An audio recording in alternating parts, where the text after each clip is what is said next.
까마입니다. 더 시저입니다. 어제 장은 미중 갈등 잦아드나 미국과 중국의 협상 기대감으로 인해서 증시가 약간의 위기를 딛고서 상승을 해주는 모습, 그리고 필라델피아 반도체는 2%의 큰 상승을 해주었습니다. 현재 장세는 나스닥과 S&P는 계속적으로 오르기는 하지만 큰 폭으로 오르진 않는다. 대외 매크로가 상당히 긍정적인 뉴스만 쏟아내는 데 반해서 빅테크들이 올리려는 힘이 조금 모자른다. 오르고는 있으나 뭔가 파격적으로 오를 만한 힘이 딸린다. 월가의 세력들은 돈을 적게 써도 많이 들어 올릴 수 있는 유일하게 가지 않은 필라델피아 반도체의 중소형주, 엔비디아, 브로드컴, TSMC를 제외한 반도체 섹터에 속한 중소형 반도체 관련주만 미친듯이 지금 올리고 있다. 세력들이 돈이 이제 조금 딸리기 시작했다고 보고 있습니다. 빅테크를 들어 올리려고 한다고 하면 많은 돈이 필요하지만 반도체 중소형 개잡주를 들어 올리기에는 적은 돈으로도 가능하니까 섹터의 순환매장, 공포지수는 64, 푸덴코럽션.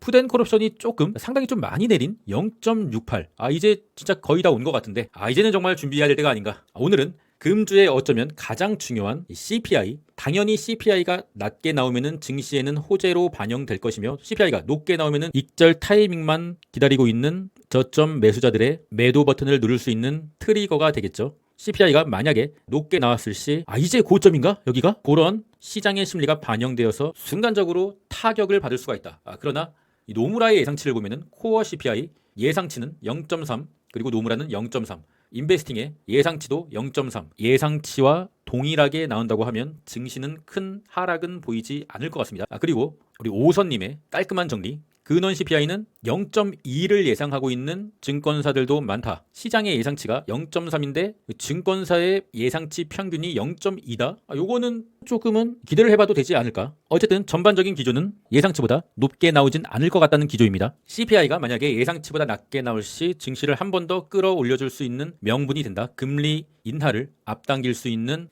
데이터를 제공할 수 있기 때문에. 그렇다고 해서 CPI 발표 후에 만약에 증시가 갑자기 순간적으로 오른다. 그때는 따라잡지 않는 것을 권장드립니다. 왜냐? 여전히 증시는 천장 부근이라고 생각하고 있기 때문입니다. 나스닥 지수 주간장에서 조금 음봉을 꽂아주면서 여전히 이 삼각쇠기의 천장 부근을 달리고 있다. 그리고 이 삼각쇠기는 이제 얼마 지나지 않아서 꼭지점을 맞이하게 된다. 그 간격이, 그 천장이 얼마 남지는 않았죠. 상단선이 얼마 남지 않았다. 계속적으로 준비해야죠. TQ는 나스닥 지수가 최고점 부근에 약 한 2% 안쪽으로 근접했지만 TQ는 최고점에 상당히 아직도 많이 남아있는 것이죠. 세배 레버리지의 무서움, 세배 레버리지의 괴리율이죠. 그래서 세배 레버리지는 반드시 분할 매수, 매도도 분할 매도, 한방 매수를 하면은 나스닥이 전부 회복한 지금도 TQ는 여전히 최고점에서 샀을 경우에 고통을 받는다. 나중에 분명히 제가 또 이런 말을 할 때가 올 것 같습니다. 반드시 지금을 기억하시고 세배 레버리지의 분할 매수, 분할 매도 계획을 미리 대비를 해놓으시길 바라겠습니다. 테슬라 어제 좀 호재 뉴스가 떴죠. 로보택시의 출시일이 잠정적으로 6월 22일입니다. 일론 머스크의 SNS고요. 그러나 안전에 대해 매우 예민하게 반응하고 있기 때문에 날짜가 변경이 될 수가 있다. 그리고 최초의 테슬라는 6월 28일이다. 원래는 12일이었는데 뒤로 밀린 경향이 있습니다. 그럼에 따라서 우리의 희망 고문의 시간도 좀 뒤로 밀렸다. 확실하게 좀 결정을 내줬으면 좋겠는데 점점 미뤄지는 뽐새는 그렇게 긍정적이진 않다. 어제 테슬라가 상당히 좀 좋게 오르면서 매물대의 박스권 330달러 부근까지 어느덧 올라주었습니다. 그리고 이제 여기 이제 약간의 갭이 있는데 이 갭을 채워줄 수도 있겠다.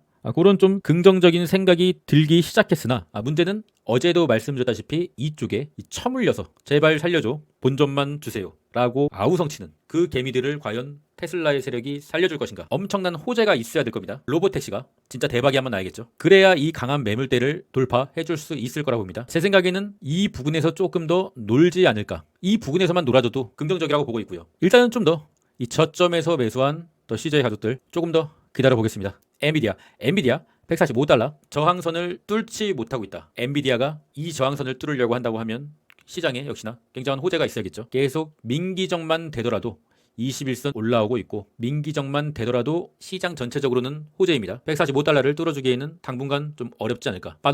반도체가 222달러 이 저항을 뚫었어요. 솔직히 뚫어주지 못할 거라고 생각하고 있었는데 이 저항을 뚫었다. 월가의 세력이 반도체 쪽으로 돈을 쏟아붓고 있는 것이죠. 현재 저 같은 경우는 쏙슬 반도체 3배, 속슬의 포트가 3개였거든요. 9달러짜리, 10달러짜리, 그리고 15달러짜리. 15달러짜리는 수익 실현을 했고 9달러짜리랑 10달러짜리는 아직은 좀 홀딩하고 있습니다. 왜냐면은 좀 낮은 가격에 샀기 때문에 수익률이 좀 깎이더라도 좀 버텨볼 수는 있겠다. 이제는 오늘이든 뭐 내일이든 뭐 언제나 이제 여유롭게 분할 매도를 해볼 생각이고요. 3배 레버리지는 아무 때나 사는 게 아니라 급락이 왔을 때만 분할 매수로 사야 되는 게 맞는 거죠. 그렇다고 하면은 너무 시장이 박살날까봐 안절부절할 필요가 없다. 왜냐? 언제 팔아도 괜찮은 수익이니까. 구글 어제 상당히 좋았는데 아쉽게도 종가가 조금 윗꼬리로 마무리를 해줬다. 구글은 상승 채널 상단 하단을 유지해주면서 우상향을 하고 있다. 그리고 상단 채널까지 캔들이 맞는다고 하면은 당연히 매도를 해야겠죠. 당연히 매도를 하는 겁니다. 이 채널에서 움직이고 있기 때문에 향후 조정이 왔을 시 다시 한번 하단 21선 지지 또는 채널의 하단선까지는 뭐 내리면서 파동을 주면서 갈 수가 있다. 그렇기 때문에 구글은 현재 매도의 관점. 문제는 애플인데 솔직히 다 올랐잖아요. 진짜 못 가던 반도체 속슬까지 올랐는데 나스닥 전체적으로 봤을 때 현재 못 오른 종목은 애플밖에 없다. 근데 그래서 애플도 당연히 오를 거라고 생각해서 약간의 매수를 했는데 못 가는 놈은 끝까지 못 가더라고요. 애플은 현재 추세적으로 여전히 하방의 추세이며 계속적으로 좀 비중을 강하게 실기보다는 약간의 장기 투자 관점에서 추세 하단선에서 다시 한번 매수는 받아볼 수 있겠지만 큰 기대는 하지 마라. 그래도 저는 애플을 믿기 때문에 언젠가는 갈 거라고 생각하고는 있으나 홀더분들께서는 큰 기대는 하지 마라. 숏의 보조지표 숏이 너무 내려가지고 이제 차트도 보기가 힘든데 지금 볼 수 있는 것은 이 스토캐스틱의 파동밖에 없는 것이죠. 어제도 말씀드렸다시피 스토캐스틱이 과매도권을 형성해주고 다시 한번 위로 올렸다가 다시 한번 이제 과매도권이 형성되고 있는 것이죠. 이 과매도권이 이 숏의 마지막 과매도권이 될 것 같으며 이 과매도권이 끝나면은 이제 증시에 한번 조정이 올 것 같습니다. 그래서 숏을 매매하시는 분들은 이 과매도권이 해소가 되는 것을 조금 확인하고 들어가셔도 좀 늦진 않겠다. 증시가 어느 순간부터 저번 주인가 저저번 주부터 약간의 고점 징후는 보이고 있었으나 계속적으로 올랐잖아요. 그래서 숏에 미리 많은 개미들이 탔어요. 어제도 속스 S가 2위고 SQQQ가 5위였잖아요. 증시의 조정을 예상하고 미리 타놓은 거죠. 근데 개미가 너무 많이 숏에 타 있다. 그래서 숏이 못 오르는 겁니다. 그래서 숏을 탈 때는 항상 키움전사의 순매수를 확인해야 된다. 키움전사의 순매수가 롱으로 도배될 때 어쩌면 그때가 숏을 탈 수 있는 기회라고도 생각해 볼 수 있는 것이고요. 왜냐? 그때가 바로 숏을 탄 개미들이 더 이상 못 버티겠다. 일단 롱에 타서 2% 뛰기만 하고 나오자. 바로 그때거든요. 증시의 고점. 월가의 세력들은 개미가 몰리는 곳에 돈을 퍼다주지 않는다. 숏충이들을 결국에는 다 죽이고 그 다음 이제 롱을 죽이지 않을까 생각하고 있습니다. 그것은 언제나 주식시장의 진리고요. 코인의 공시는 72. 코인베이스 일봉입니다. 상당히 열받게 하는 코인베이스. 계속적으로 좀 열이 받고 있습니다. 21선을 또다시 이탈했다. 그래도 완벽하게 캔들로 간격을 두고 이렇게 이탈한 것은 아니고 걸쳐있다. 볼린저 밴드 좁아지고 있고 방향을 결정할 자리. 테더. 많은 유튜버들이 코인을 논하는데 테더 얘기를 하지 않으면서 코인을 논하는 것은 전쟁에 나가는데 총을 가지고 가지 않는 것과 같다. 그냥 단순 차트로 코인을 논할 수는 없다. 코인은 반드시 테더를 같이 한번 봐야 된다. USDT 테더는 코인의 화폐단위 이 파란색 선의 밑에 있어야만 코인 시장이 좋아진다. 그리고 21선 굉장히 중요한 21선을 이탈했죠. 그래서 어제 또 코인 시장이 좋아진 것이고요. 이제 볼리저 밴드 하단까지는 좀 더 내릴 수 있는 가능성은 있다. 그러면은 코인 시장은 조금 더 레벨업 할 것이고요. 현재는 좀 또 오르고 있는데 또 오늘 밤에 CPI 결과에 따라서 테더의 방향이 결정될 것이다. 스토캐스틱은 어느덧 과매도권으로 가고 있고 그러면은 테더도 상당히 많이 내려왔다는 걸로 판단해 주시면 되겠습니다. 좀 더 내려서 코인들이 조금 더 올라줬으면 하는 바람이고요. 비트코인의 일봉, 비트코인 다행히 장기 상방의 저항선인 파란색 선을 장대 양봉 힘있게 돌파하고 어제 밑꼬리로 지지받고 오늘 또 한번 음봉을 꽂고 있지만 오늘도 조금 지지받으면은 여기서 이렇게 그냥 파란색 선 위에서 횡보만 해줘도 상당히 좀 좋은 거죠. 비트코인이 조금 내려가고 그 익절금으로 시장에 돈이 조금 더 풀리면은 그 돈은 갈 곳을 찾지 못하고 바로 게더리움으로 모일 수 있는 가능성이 있다. 게더리움의 도미넌스, 게더리움이